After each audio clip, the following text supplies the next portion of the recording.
one at the Warriors. Oh, is it Warriors or Demons? No, it's a Warrior one. Oh, okay. Yeah. But I didn't put like a charm shield on him. I didn't give him a rerollable arm to save. He's just the Mark and Urgle. He doesn't have glittering scales and the Mark and Urgle. And, you know, I just like this model. It's cool. Yeah. All right, let's rock and roll. All right. Not look into the camera or look into the camera. What are we doing? Well, probably want to be talking somewhat towards it, just so it picks up the sound. But I'll look at your dragons. in fear. In fear. Yeah, hopefully my It would voice wreck will me, hold up. actually, I'm like at but- the end of like a sore throat, so it's like sucks. So we'll see. Cool. All right. Well, you start this off any way you'd like to. Hello, this is Malorian. This will be kind of a Malorian live, but things got a little bit messed up. So hey, it's better video quality, so that's awesome. And here with me today is let's introduce yourself. Hi, my name's Paul. Ting, I guess. Yeah. From Calgary, and I am the proprietor of Warhammer'd and a lot of the events that go on the Calgary side, and overall hobby Superman, I think. Pretty much, yeah. Yeah. So, yeah, and so a quick rundown, I guess. Been in the hobby this is year 16. Oh God. I only play fantasy now because I've learned my ways. Dirty 40K. Yeah. Started out like everybody else, walked into a G-Dub, was like, oh my god. Had a demo game, was like, oh my god. Bought my first models, was like, this sucks. Started painting, got a job there. Mhm. Worked my way up in the ranks, became manager, and then left when I realized you need to make real money to live and play with toy soldiers. Yeah, you can't eat the plastic. You can't so. eat the plastic. No. So, yeah, and then for armies, I primarily play everything, whatever my flavor of the week is. You have a little bit of Forge World, right? Just a little bit?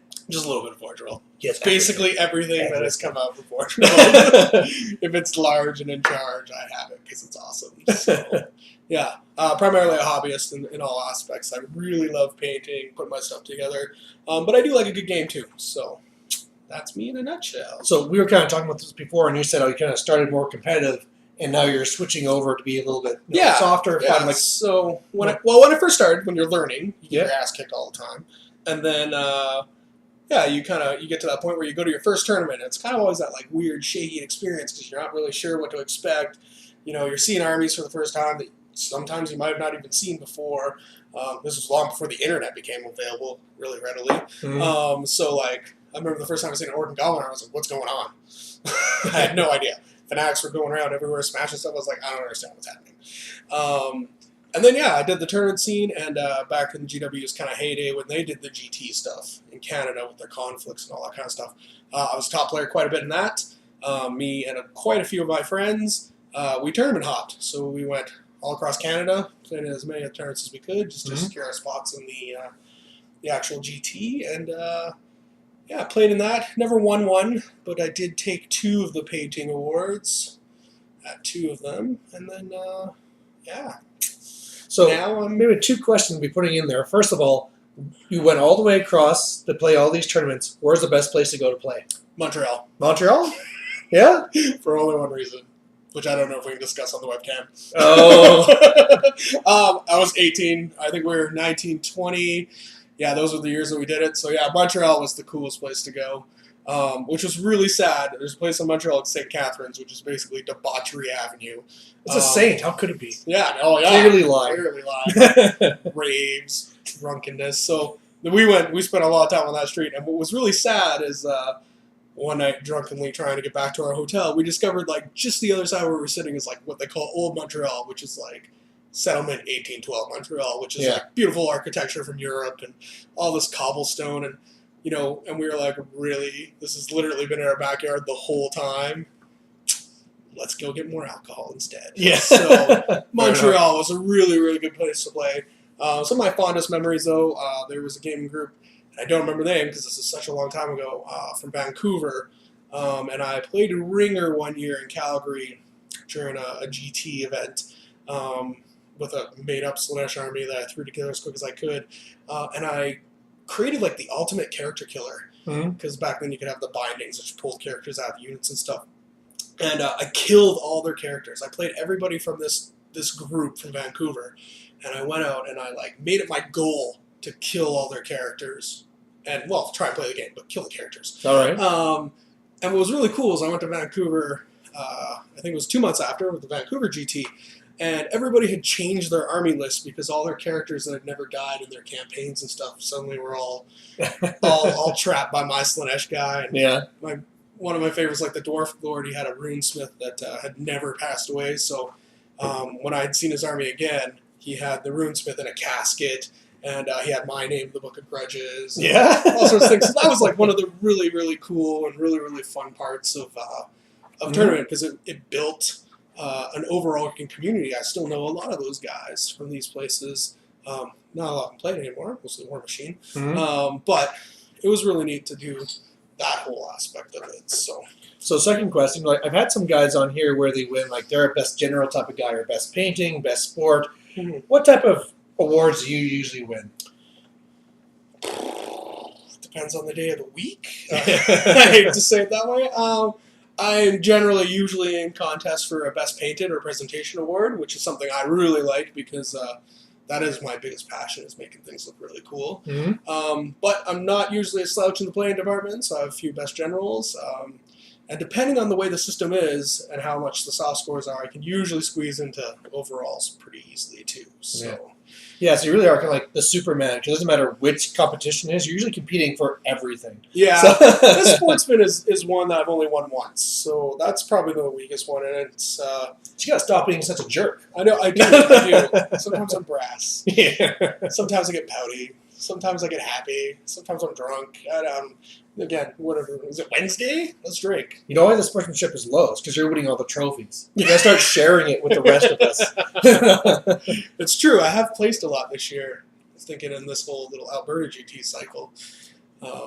But one of the things we're going to be talking about here is that, like we said, he runs the Warhammer'd tournament. Do you want to go kind of like talk about what's the idea of it, how it kind of runs? Yeah, so Warhammer'd is what I like to call the premier event in my life. And it's the Warhammer'd event I've always wanted to go to. Being such a large fan of the hobby in general, a lot of the background stuff, one of my big passions is different ways of playing Warhammer, which was something really prevalent in 6th edition, died out a lot in 7th edition, and is slowly kind of creeping its way back in 8th here. And that is, Hammer doesn't need to be a pitch battle all the time. It doesn't even need to be the 6 main scenarios in the book, which I do enjoy for all of them. They have their own merits. Warhammer's more akin to the scenarios in the back of the big rulebook, if you actually have one. Most people don't. Where there are several other scenarios. So there's one like stealing the beer cart from the Dwarfs, or having 7 heroes do a last stand on a mountain and stuff like that. So Warhammer'd is, every table is unique. Every table is a different scenario. And it's all designed aesthetically around the scenario. And just going to like make sure that we're clear here. When you say every table is unique, it's not like, okay, this grass mat has these towers. No. It's Yeah, every table is very unique. So I dive into the fluff, and I find things that inspire me, and then that's what I build. So every year I add a few new tables, as they kind of take a lot of work to do.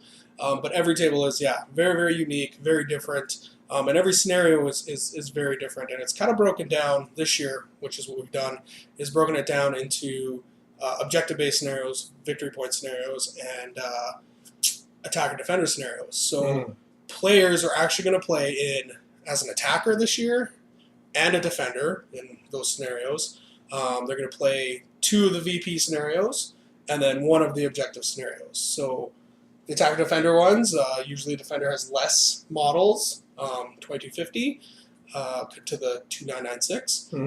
But their objective tends to be easier. Defend this, take this, capture this, kill this, get these off the board. That really is different, because you don't see that anywhere else. Yeah. Like, anywhere else, you don't see that. Well, and that's a callback again. I've been playing for so long, I've probably forgotten more than people have learned.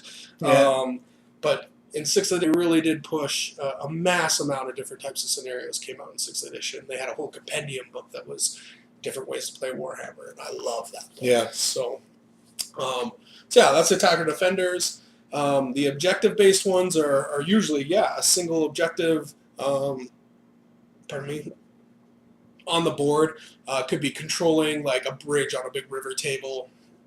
It could be killing a vampire in the middle of the battlefield. It could be stealing a Tomb King like relic out of the temple and getting it off the board without dying.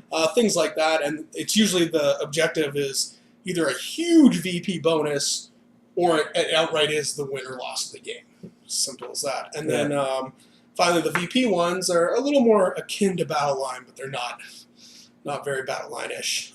They're all about victory points, but they all have a very big twist, again, based on whatever's going on the board. So that can range anywhere from like killing a giant chaos tree in the middle of the board before it kills everything else, or as you'll see tomorrow, we're going to play one in the Forest of Malorian, which is all about the maze that the forest kind of creates and pushing us around and into each other. So Should be fancy. Yeah, it'll be fun. We're not going to do that shot hammer, are we? No, God. No. No. What stays a shot hammer stays a shot hammer. Exactly. That doesn't get to happen again. So Maybe water hammer. Yeah. Here's something. I mean, when I think of Warhammered, it seriously is like the tournament in Alberta. It is my favorite one because it has the atmosphere, just how complex the different missions are. They're not just a simple thing each time. The terrain, how good it looks. And it's also a good size. What is it, 50 people this year? Or We're 46 this year. 46, 46, yeah. We couldn't quite push 50, mostly because I think the hall be pushing its limits at 50. And we added the Regiments of Renown this year as well. So, which is, for people who don't know, it's small skirmish games. There will be 6 tables set up. 2 will be straight up battle fights, and 4 will be, again, custom scenarios. Yeah. One sneaking around at night in a camp tent trying to assassinate people. Others is there's ogres on the board that you can hire to bash your opponent's face in, or desecrate a monolith and not turn it into a chaos spawn, and all sorts of things like that. So yeah, space was kind of a big thing. And then the other thing is simply the tables. They require a lot of effort. Now you're saying 46 people, and you said that took a long time to fill, right? Like, it's not even sold out now, is it? No, it's sold out in 48 hours. Yeah. So, yeah, that happened really, really fast, a lot faster than I expected. For people who are watching from Edmonton, I apologize that you didn't really get a chance to even see that we're running the event, because I literally had put it up the Friday and said, if you pay by Monday, I'll give you a nice little discount, and then we were done on Monday. I was just lucky. I was like, hey, I should check the Calgary form today. Oh my God, sign up. Yeah. So, yeah, it's been really, really good. And then less dropouts this year, which is nice.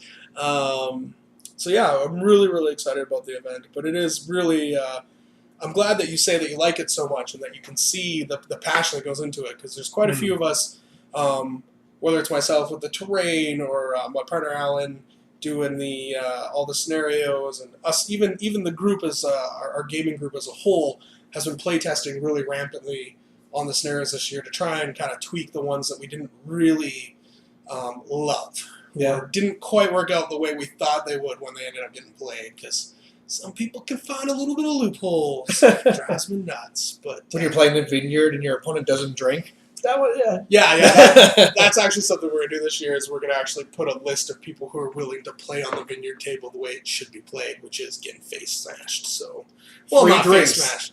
This year it's only one free drink, sadly. Oh, yeah. table. Tables smash. You can buy the rest of the drinks. Yeah. But the bar is really cheap, so it's not like an overall event, which I guess is something, if people didn't know, Warhammer'd is one of the few events that actually has a catered bar. So, and I encourage people to drink by giving them 4 drink tickets just for shining up. And yeah, It's called Warhammered for a reason. yeah, it's called Warhammer. You didn't catch on.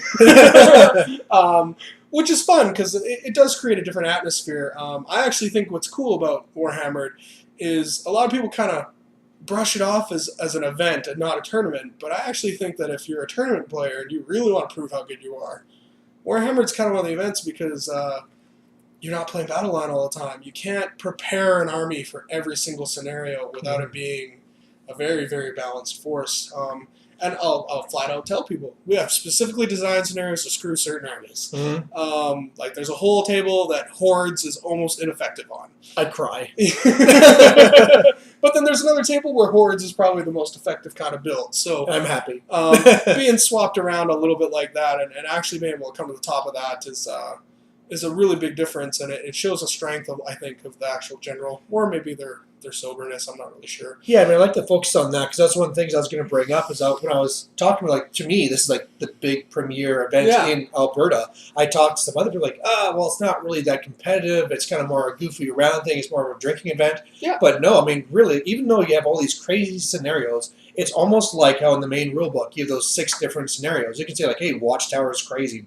Meeting engagement is crazy. But it forces you to diversify your list and build that balanced list. Yeah, I'm all for it being a goofy event, to be honest. I'm all down for whatever people want to label it. But I think it does require very, very good generals. And the last 2 years, our first year winner was Corey Burns, who won with Beastman. Mm-hmm. And Corey is an amazing general. And then our second year was Matt Lau, and he won with Wood Else. So he's also amazing general. So anybody who's listening to me on the interwebs, that kind of showed you how the scenarios really do balance out some of the lower tiered books. It's also a thing where, like you said, you're not going to show up with your horde army. You're like, hey, I'm just going to take a bunch of hordes of whatever and just steamroll. Yeah. You have to be ready for scenarios. Yeah, the one-trick pony armies, as I like to call them, don't really... They could probably do well in 3 or 4 of the scenarios, but there'll be one where they're just like, I can't do something about this. And you're just like, I told you to build a diverse list. Yeah. So... And therefore, that too is, I mean, there's not only just the different scenarios, there's also, like we talked about, the ones where you have the attacker-defender. Yeah. And some people have the opinion that, those things, you can't really keep it fair, right? Because if you have battle line, then it's completely fair, blah, blah, blah. But if it's attacker-defender, maybe one's better at this, one's better at that. But again, I see it almost like Watchtower, where you have to go into it preparing your list. Like, I could be defending the Watchtower, I could be attacking it. Same thing here. Yeah, I think what I really like about attacker defender scenarios is, one, it gives you a break from monotony. The attacker defender scenarios are really unique and very different and challenging, I think, is another thing. And that's one of the big reasons this year we're making people be both an attacker and a defender. Last year, you kind of just you got to whatever table, right? You went to whatever table, and that was kind of the way it rolled. But this year, we actually structured it so you'd be playing one of each. I know one just to kind of share from last year is I was in one of the defender positions, and it was a siege game, right? So I thought, okay, well, I'm going to be like defending the castle. Okay, let's try and figure out how the siege is going to work. No. You're going out of the castle in the middle of the night to destroy the big war machines, right? So it's like, oh my god, this is completely different. Totally right? Opposite of what you expect. Yeah. I like the siege table because we could actually build 4 different scenarios off that table really easily. Same with one of the tables I'm working on right now, which will remain not talked about yet, but it's one that's really inspired me to write 6 or 7 different scenarios that you could switch out every year almost. So nice. It's very exciting in that sense. But yeah, I really like, again, diversify, play Warhammer differently, people. Yeah. Don't get stuck playing Battleline and reading the internet. Now, probably the next step here, too, is, one of the big reasons why we want to do this video is right now we're at 46 people, but it'd be nice to go bigger. And we really want to spread the word. Obviously, if you're watching this and you're in Norway, sorry. You should fly here anyway. Well, you should. But that would be a great time. But, I'd say, if you're one province over or whatever it is, start coming towards us. Because how big do you want to go next year? Next year is 50 for now, but I think we're going to push bigger. It all, again, depends on... The big thing right now is the venue. We need to find a new venue. And the nice venue that we have, Glamorgan, is the nicest community center in the city. It's got a cool lounging area, a nice little cool staff for the bar. It's a nice little L-shaped lot, lots of airflow, hot yoga next door. It is hot. It's nice.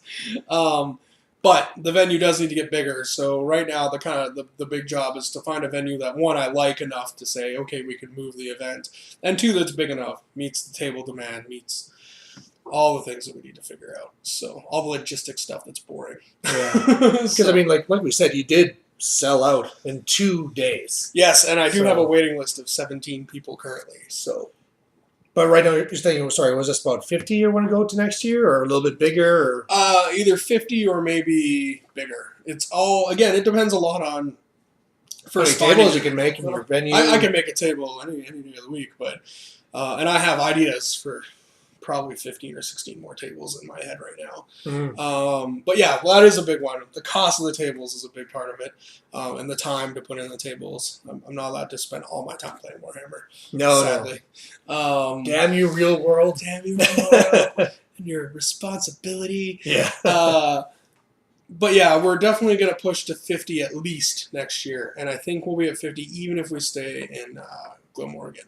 However, anything over that, I need to find a different spot, and it's all going to be dependent on that and on player feedback. Again, like the best way to show me how excited people are about the events is selling out the event or telling people how excited they are about the events. So Yeah. that's kind of a big push for it too. It encourages me to keep going. Yeah, because I mean, like, looking at it, like, you have 46 now, 17 on the waiting list. So Yeah. you could probably easily go to 70 Yeah, it could easily be one of the if you biggest can make the events. tables in time.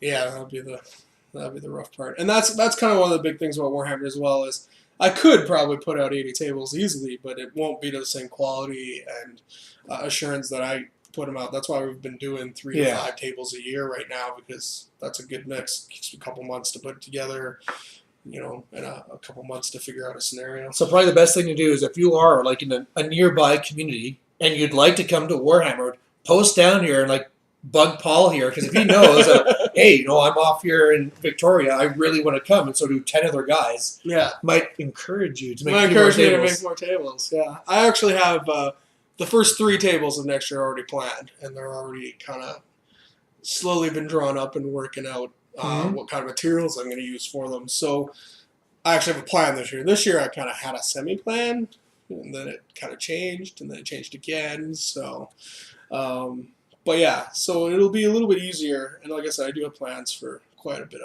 bit more tables. But again, it depends on feedback first, and then all that kind of stuff, and then just logistics. Like it's right now, it's I have some volunteers helping out, which are going to be really, really exciting this year. And then that's kind of that's a zone where we're going to have to start pushing a little bit more too. Everyone wants to play. Yeah. Everyone wants to. Well, anybody who wants to play wants to play. Anybody who wants to help is because they can't play right now. So fair enough. Yeah. It's kind of one of those situations too where I need to find a little bit more help in the actual event to make it bigger. Yeah. So well, right now I'm stuck up in Fort McMurray, but all the jobs I'm looking for, the majority, they're in Calgary. Yeah, I could be your right hand man. We're gonna move to Calgary. We're gonna have so much fun. Crazy. You have to leave your nice house. I love your True. house. The nice flowers. All right, so that's probably pretty good for me. And obviously, Warhammer'd hopefully will be big next year, and hopefully you guys can come. Let's go to some controversy for fun. Nothing to do with the tournaments and stuff, but you play Chaos Dwarfs. I do play Chaos Dwarfs. I'm sure people might have watched a game I played with you with my Chaos Dwarfs, actually. I hardly remember it. Yeah, I remember me winning, dancing, and being the best, and then passing out. I don't even remember that part. and then we spent a lot of money on alcohol because we just threw $100 bills at people, which is probably a bad idea in retrospective. I'm sure 3 bottles is worth $300. Yeah, I'm sure, yeah. But here's the question on Chaos Dwarfs. Rock and roll. Broken as shit? No. And I'll say that there are parts of the book that are the problem with Chaos Dwarfs, and this is coming from a player who plays it. Now, granted, I don't use a Kadai Destroyer. I don't use a Destroyer because there's no model yet, for one. And I only use the actual forgeable figs. So anything that's in my army it's purely, I built the army on aesthetics. Steam Train is the coolest looking thing on the planet. Probably the worst thing ever in the games. But that's kind of the issue with the book as a whole. It has a really big internal balance issue. Some of the stuff is like when it's really great. Again, the Destroyer is amazing. It does have a huge weakness if you can put anything that's a Fire Ward save on, or High Elves currently. The war machines, like the magma cannons and stuff like that, like I always warn my opponent when I play them. I was like, okay, I'm going to play this round, and I'm going to take half your models off the board. But don't give up hope, because once you get to me, there's not a whole lot holding back the lines. And that's partially my design on the list. I have no Hobgoblins in my list. I don't have Wolf Riders and stuff like that. And again, that's purely based on I haven't found alternative models or could convert a model enough for me to enjoy building or painting them. But I do like the Infernal Guard quite a bit. So with the parts that are broken, which probably are, like the Destroyer, the Chalice, the Magma Cannon, what caused those? Do you think it's because it is a forgeable book? Or... because that's been one of my biggest holdbacks with the book, is the fact that Why was this not a GW book, and why is it forged? Well, you and I have talked about that in long lengths already. But not to the world. Not to the world. All right, here it is, world. Would you rather GW produce a Chaos Dwarf book? Which, by the way, for people who don't know this, 18 years ago when Chaos Dwarfs came out, they were a White Dwarf article. Their whole 5th edition book was a compilation of White Dwarf articles. Their official list has been a joke since the beginning of time, and they were some fun sculpts that I believe the Perrys did. I can't be sure to tell you that. Much like Dogs of War. When they came out, there were a bunch of White Dwarf articles thrown into a book, and then people thought it was an army, and now it's gone. Chaos Dwarfs as Tarbarkhan, yes, it's supposed to be an official list. It's not written by the same people, which does probably the bigger parts of the controversy. I personally don't think Maghands are insanely broken. They have a huge drawback in the sense that, like, that tier-shaped template is amazing for getting rid of mass stuff, and then you get down to, like, the last 8 or 9 figures, and you can't get them. And it's a 200-point war machine that if you get one model into, it's gone, right? So, like, I've had an eagle literally take out an entire back line of Chaos Dwarfs and like that. The Destroyer, he's kind of a weird thing. He is 350 points, which is higher than almost any monster in the game, I think, minus dragons and graders. But he is destroying armies by himself. Yes and no, because I've also had a game, like, I've play tested with him. I haven't brought one out into a tournament or anything like that. And I've had games where, like, yeah, he's amazing balls, and then I've had games where he's completely useless, and then I have games where he stands in a circle and dies. So it seems like there's been, like, a little bit of a shift in the meta to help fight it, right? Like, if you take a character who has a 2+ ward against flaming attacks, he can fly in there and hold them up. Yeah. Do you think that he was designed with that in mind, that he would have that hard counter? Or like, what do you think was really the issue there that made him the force he is right now? I think they're like, it'd be cool if we trapped a Balrog and some kind of metal suit mid-rules for it. I'll be honest. I'm not 100% sure. I'm seeing it maybe a little bit more lately, but the meta game itself is designed by tournament players, and that's not at all a bad thing, don't get me wrong. But it's because, you put that thing down in a game where you and I are going to play, and you bring out your high elves, and yeah, maybe the fire demon wrecks you, but you have a cool story to tell about it later. And that's kind of the whole purpose of Warhammer, as I see it, and I mean the whole spirit of the game thing. In a tournament setting, yeah, it's a little bit more difficult to control, but at the same time, I mean, I could complain about A-bombs. I could complain about Hydras, right? Without a flaming banner, you could be screwed. Without a flaming banner, you could be screwed on an A-bomb. Certain armies don't have access to a lot of flaming attacks, and there's certain armies that do. I mean, the Chaos Dwarfs laugh at things that have regen. Just burn it all alive. Yeah. Poor trolls. Poor trolls.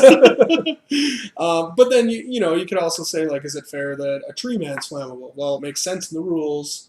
Does the points cost justify the fact that anybody could take it down with a 10-point banner now? Yeah, it didn't used to have that banner.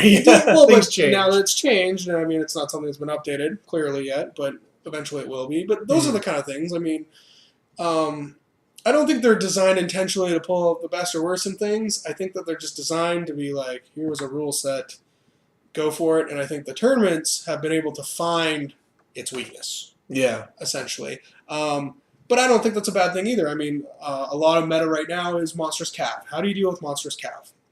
How do you deal with 1+ armor saves? My biggest gripe in Warhammer right now is 1+ armor saves. And I'll be honest, that's actually something Chaos Dwarfs have a huge problem with, getting past armor. I mean, it doesn't sound like when you're like, I have strength 5 weapons and I have strength 5 templates, but you have a 1+ save and everything's saving on a 3+. It's still punching your face in.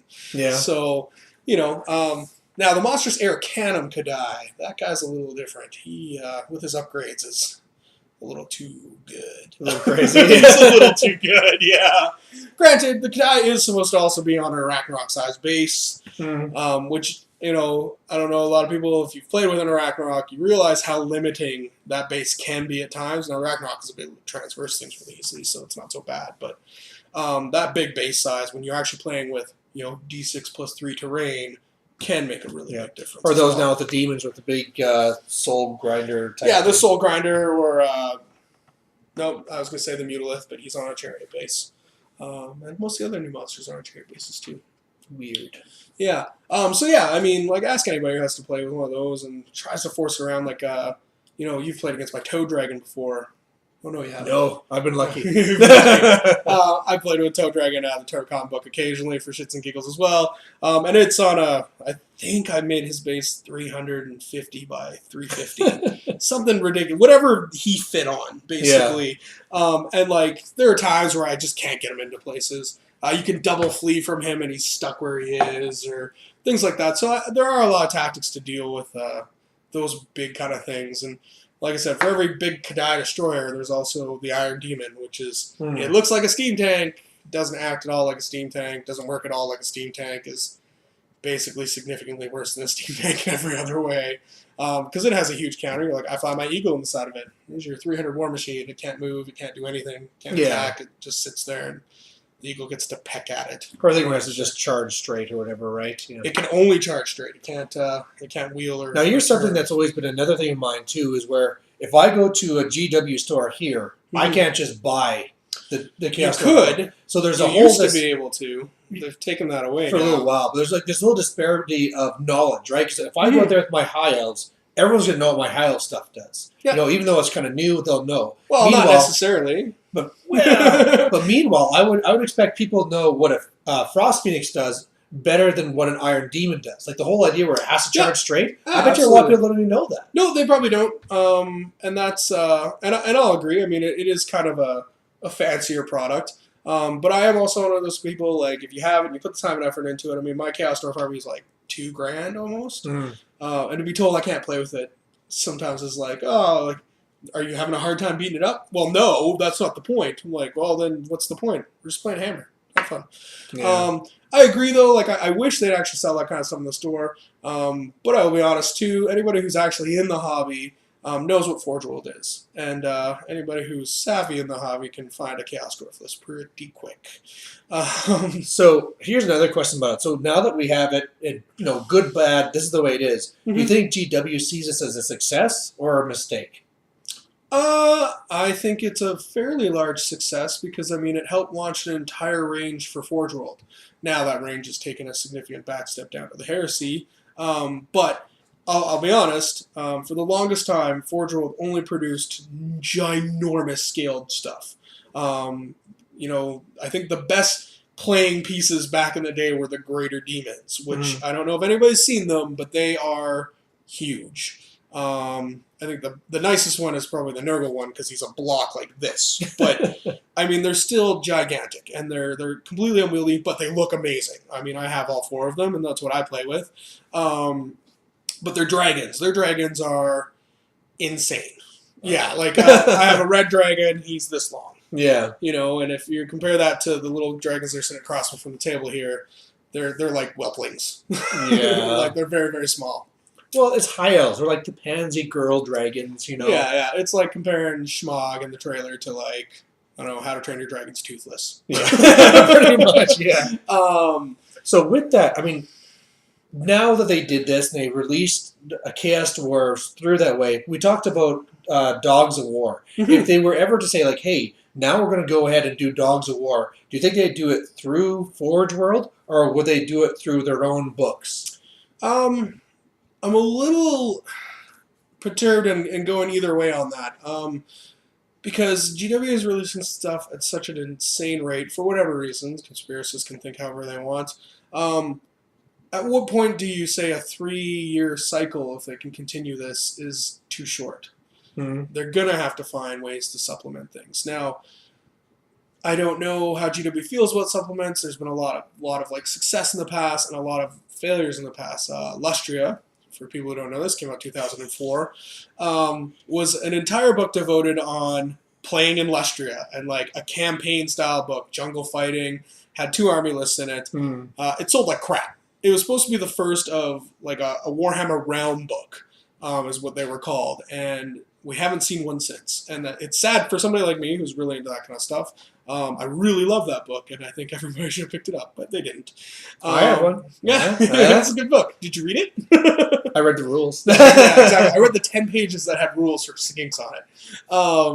I looked at things like, hey, I got a dinosaur with a stone thrower? That's dumb. Done. And that's kind of the thing. So I think I don't want to say this with any kind of like sincerity, but if they did Dogs of War or they looked at doing maybe some mercenary Centillia, I think they would come from Forge World. Yeah. One, I think they were kind of a pet project again. They were all the Dogs of War, people don't know this, are based off of historical characters. And that was all through the Perry twins, who were hard into the historical stuff and are the coolest people I've ever met. Partially. And they sculpted them basically for fun. Mm-hmm. And then rules are made for them. So like the Birdmen and all that stuff. Yeah, right? Birdman's based off of like Da Vinci and Vespero's then is a duelist of Italy and stuff like that. Yeah. But that is actually kind of the perfect thing I would see Forge World being able to do. You bring out a really cool looking regiment of guys that are really, really unique looking, whether it's a squad of 10 or whatever. And, maybe GW could throw it in a White Dwarf pamphlet. Here's the rules for it. And then suddenly anybody can buy them and play with them. They'll be beautiful because, if anybody hasn't seen the new Empire Command, and I hate using the word command because it makes it sound like it's some user standard and not, it's characters, is amazing. Yeah. They're beautiful. The Dwarf ones were really nice. The Orc one's awesome. The Goblin one was really nice. So I think we're going to see more things like that from Forge World right now, because I do know that right now it's all about turning out 30k Space Marines as much as they can. Now, how will this change? Because it always seemed to me before that, GW made the armies, and then Forge World, they had like the alternate sculpts, they had the large models, the crazy terrain and stuff. And now it's like, okay, well now for 40k, we have, chapter approved or whatever it is. So they're making stuff for the game. They're making a whole army with the Chaos Dwarves. It's almost getting to the point like, why do we have Forge World being a separate entity? I think it's just because of its name originally. They're in the same building, if that makes any difference. I've been there. And I think that Forge World is primarily dealt in resin before the Finecast debacle, or whatever you want to call it. And GW produces miniature plastic kits, as far as I'm concerned. And until they want to merge those companies for whatever reason, I don't know if they would. Because as far as I know, like a lot of the sculptors in Forge World for a long time were all just freelance guys dicking around. Yeah. I really like the idea of what this would look like if I made it for Warhammer and, sculpt up this weird, cool figure and throw it out. So maybe it's a trademark issue. I'm not as business savvy as some people are. I don't really know. I'm all for them producing cool kits for people to play with. One, models are always stunning. Play with models, they're cool. Two, if the rules aren't the greatest, then don't bring them to a tournament. But playing with your buddy in a basement or the way the game should be played, then why does it matter? It's just little toy soldiers. Sure. You know what I mean? So here's a fun question. Yeah. If Forge World, with their next book, was to make a new army, what one do you want them to do? Oh God, Cathay. Yeah? Oh man, Cathay or Nippon. Nippon, that's the one I'd say. Well, see, Nippon is one of those things, like, because it's samurai, and there are a lot of samurais on the market. Cathay being Chinese, or China, basically, and I'm being Chinese, there is very little Chinese figures on the market for such a rich history, especially the Battle of the Three Kingdoms. Oh man, yeah, no, I would kill for a Cathay army. So we pretty much have it set, right? When they release it, you're going to collect the Cathay. I'll do the Nippon. Yeah, and it's on. Yeah, right? it's on. It'll be awesome. Yeah, no, I would love to see a Cathayan army.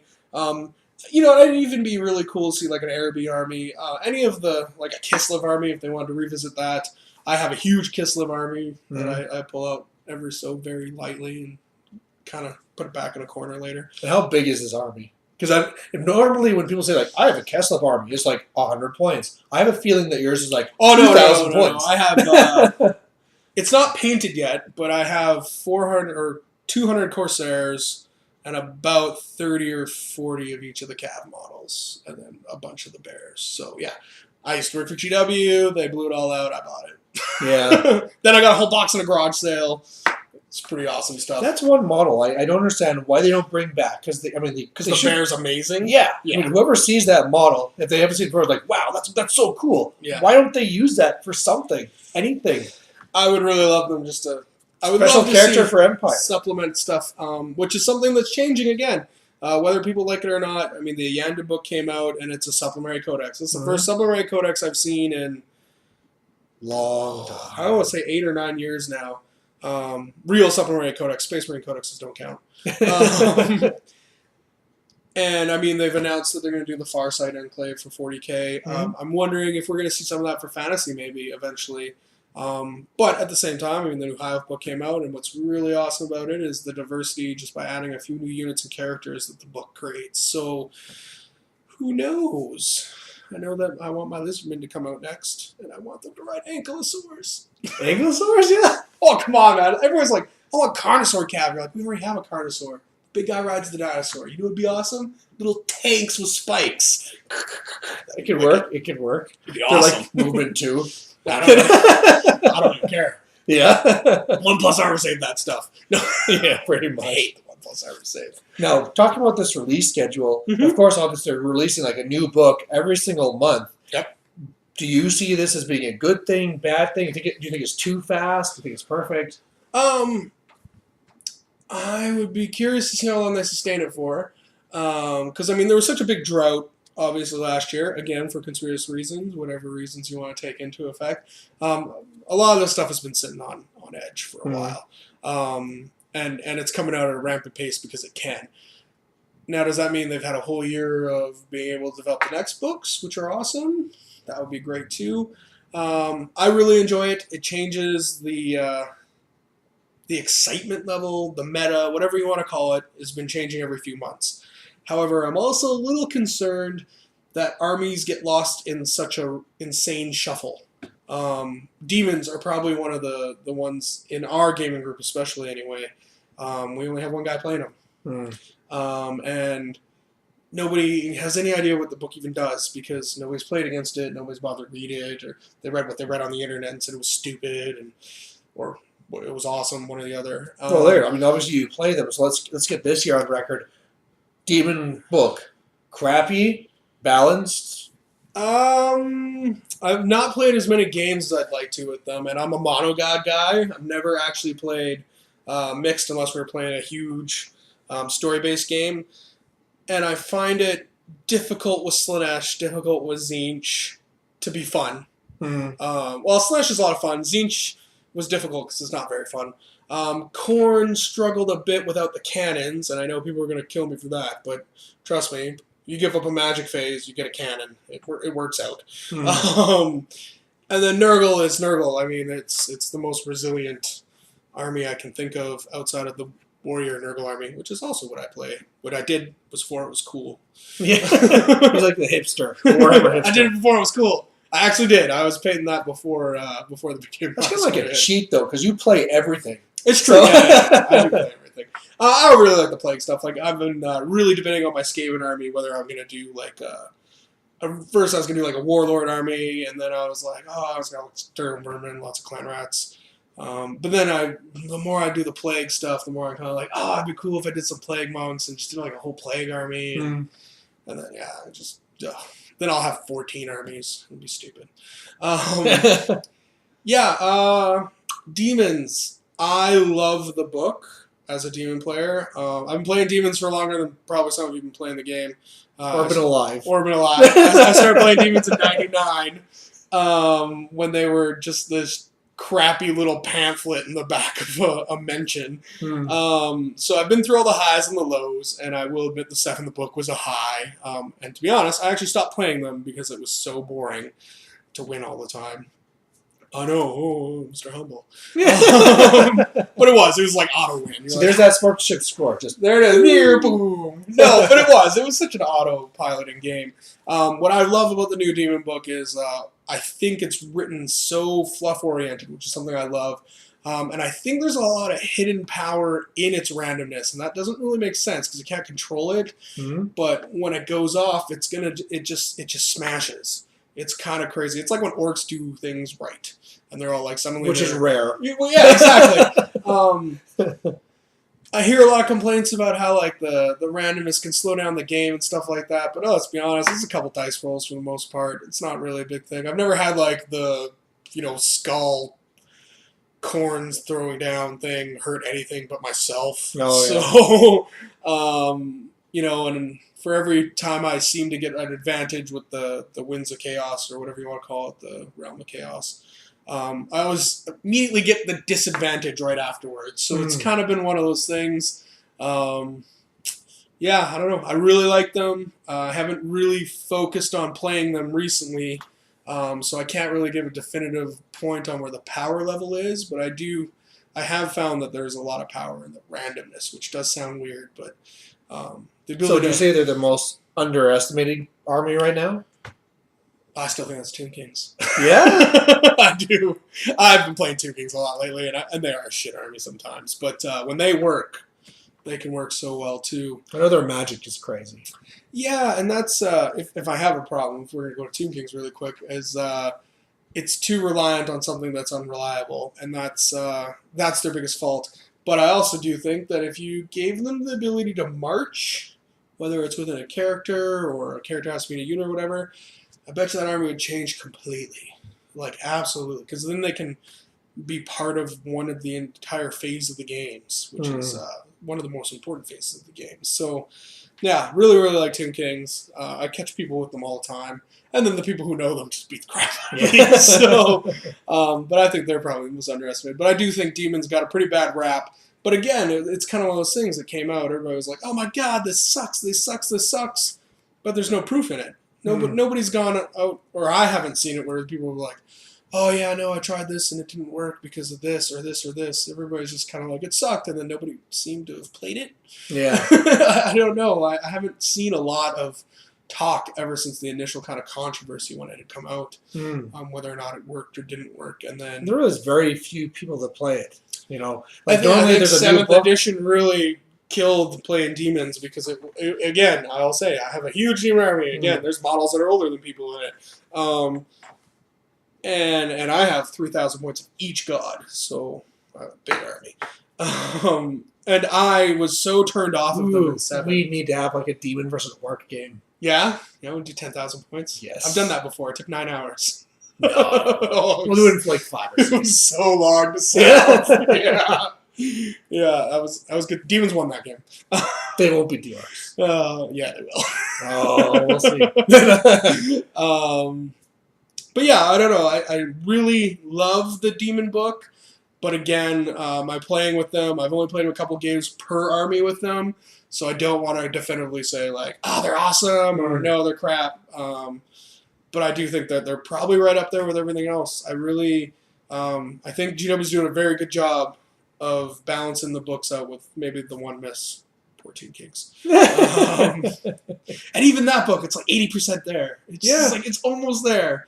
So how about we talk about that, the balance between 7th ed books and 8th ed books. Oh, man. Because it seemed that, in 7th ed, you had like this range, and if you ask me, 8th ed, you have like this range. Yeah, 8th edition did a whole bunch to recalibrate the game quite a bit.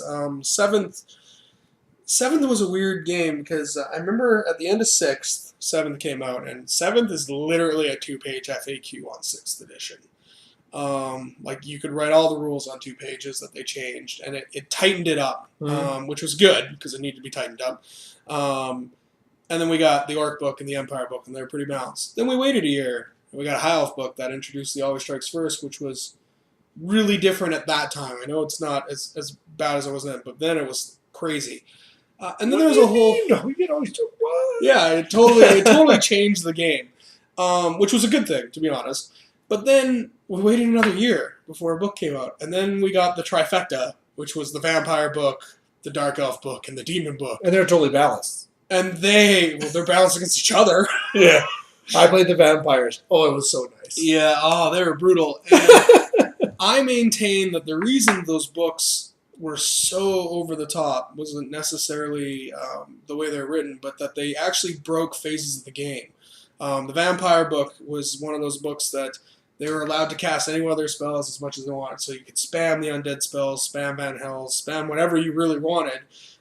They didn't break in combat. They're immune to psychology, so they ignored big sections of the game that kind of put them on the top. The Dark Elves could do basically whatever they wanted in a magic phase, which really put them in above top. And they had very fast-moving, multi-shotted units that are fairly cheap, giving away ward saves, which is something doesn't seem so crazy now, but back then was like, what do you mean this thing moves and does that? And then the demons, they didn't break. They're immune to psych. They had a ward save across the board. They all broke different aspects of what made the game. And then when 8th changed everything that made the game, and then kind of toned back down a little bit. So Yeah. I will admit, I think 8th edition is the best Warhammer I've played. Now let's talk about Warriors, because we just talked about how all of a sudden the trifecta came out, 7th really went crazy. Mm-hmm. Now some people are talking about how when Warriors of Chaos came out, and you saw all these crazy, the Skull Crushers and the Nurgle Demon Prince are like, oh my god, it's like the demons of 8th Ed.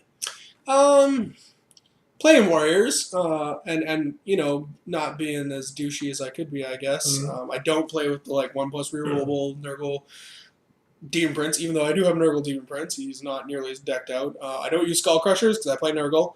I use Chaos Knights. Mm-hmm.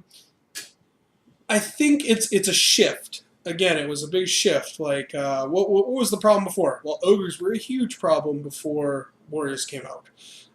Because they were all multi-hitting, hit you as hard as they could possibly. They had the best monstrous cav because they were trying to find a new balance for that. And they were kind of running the scene for a bit. Not necessarily here, but in a lot of places. And the Vamps came out and they kind of mixed it up a little bit, et cetera, et cetera. The Empire came out. And then the Warriors came out now. Warriors, the thing about the Skull Crushers is I'm so torn on them. I should love them. Since I was a child, I've wanted Warriors on Juggernauts. It's been a... I was going to say that such a child would have crushed skulls. It's like a hammer fantasy of mine. I remember converting them and being like, these are my guys. Yeah. But now that they're here, I dislike them a lot in the sense that I don't... they don't offer anything different from a Chaos Knight, but they're so much better than a Chaos Knight that Chaos Knights are just pushed off to the side. Well, here's something that I find interesting. You talk about Orcs and Goblins. You're like, hey, the best unit in the game is a Savage Orc, Big and Horde. But then you talk to other tournament players like, well, no, they're not that good because you just redirect them with the Frenzy, you take them off. But then when you talk about Skull Crushers, it's like that's totally forgotten. No. Yeah, because the problem with the Skull Crushers is they're all like, oh yeah, redirected us. Oh, we hit you and we just reformed anyway. Because we destroyed everything. Yeah. It's the 1+ armor save. I'll say this again. I think that's actually one of the biggest breaks in the game currently is this overabundance of 1+ armor save. And I say that because to me, there's armies and their base stat line is a big difference in a lot of the armies. Strike 3 is very commonplace amongst elves, humans, etc., etc. And then the Strike 4, Toughness 4 is the bad guys, usually. I want to say that openly. I guess it's not really, but the difference between Strength 3 and 4 is insane on a 2+ armor save. Right? Going from 2 to 3, I know it doesn't sound like a big difference, but it is. But going from a 2 to a 2, totally different. Suddenly you have Strength 5 units. Well, like a Tomb King army. What's Strength 5 in their unit? Well, you have the Shabti, you have the Tomb Guard if you give them halberds, and you have their monsters. And some of those things are just not going to be there. And it becomes an issue for them to deal with. And then even then, you're still staying on a 3+, and these things are outloading a super amount of attacks. But I feel the same way about Demigryphs. I feel the same way about anything that has a 1+ save and can dish out so much damage. It's a lot like it was in 7th when you had Flesh Hounds in a unit, and you're like, just remove it from it. Now here's a good question with the High Elves, because people really thought this was going to continue, and you would see Dragon Riders or something. Yeah. And it didn't happen. Nope. Do you think the trend's over? No. Or just skipped? No, I think... are Lizardmen going to get it? I think I don't know if they'll have a 1+ save one, because nothing in Lizardman book does, unless they're an Old Blood, with a bunch of gear, or Scarlet with a bunch of gear. But I think... I'm not bothered about Monsters Cav when it makes sense. I think that's why the Warrior Monsters Cav doesn't bother me that much, because it made sense. Again, like I just said, I've always wanted them to be on Crushers. However, it would have been cool if they were only could take great weapons. And then they served a completely different purpose, but then you would wash out the Dragon Ogres, I guess, but not that I was taking those anyway. The High Elves, the Drake Riders were always one of those things. I played War of the Beard back in the day. Again, another campaign from back in the day. They had Drake Riders, and it was really, really cool.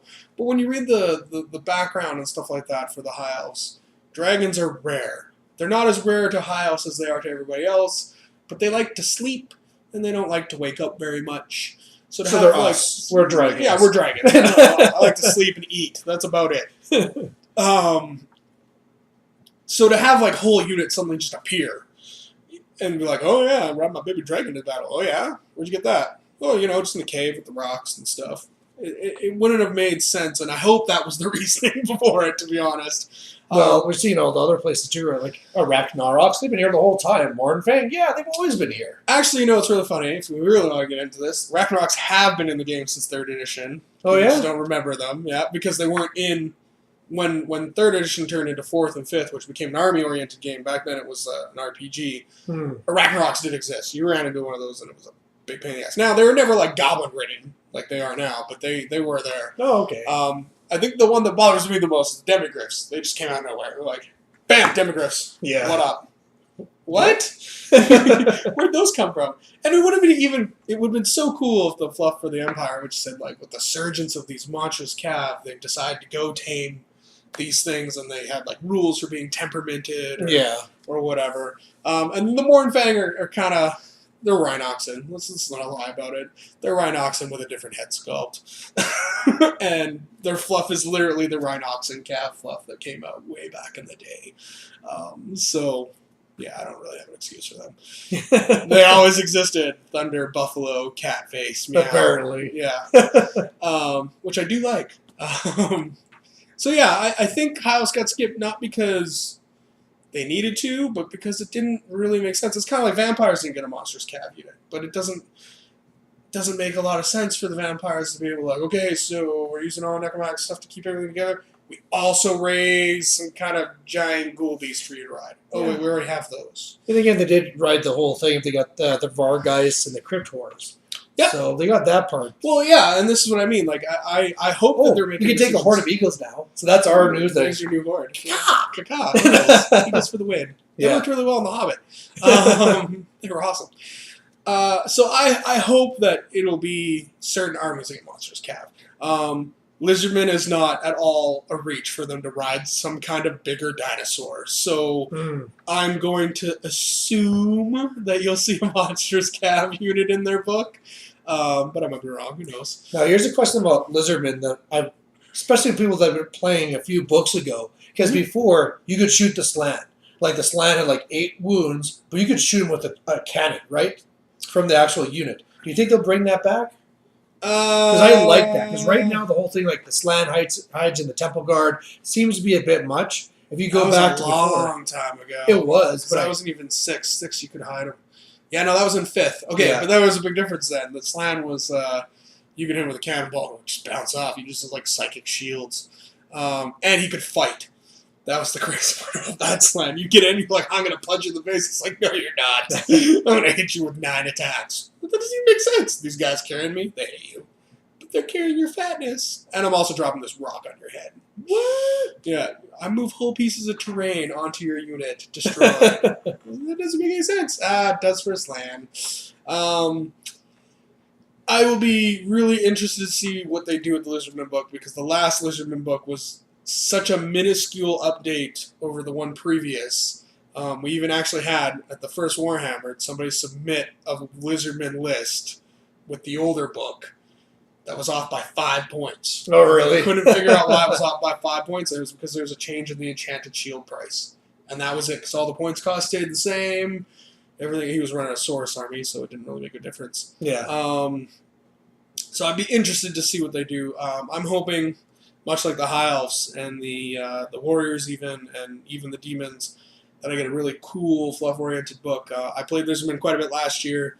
I tried a bunch of different lists because I love dinosaurs. And it ended up becoming your basic net build, like the, Temple Guard Slan, Life Slan.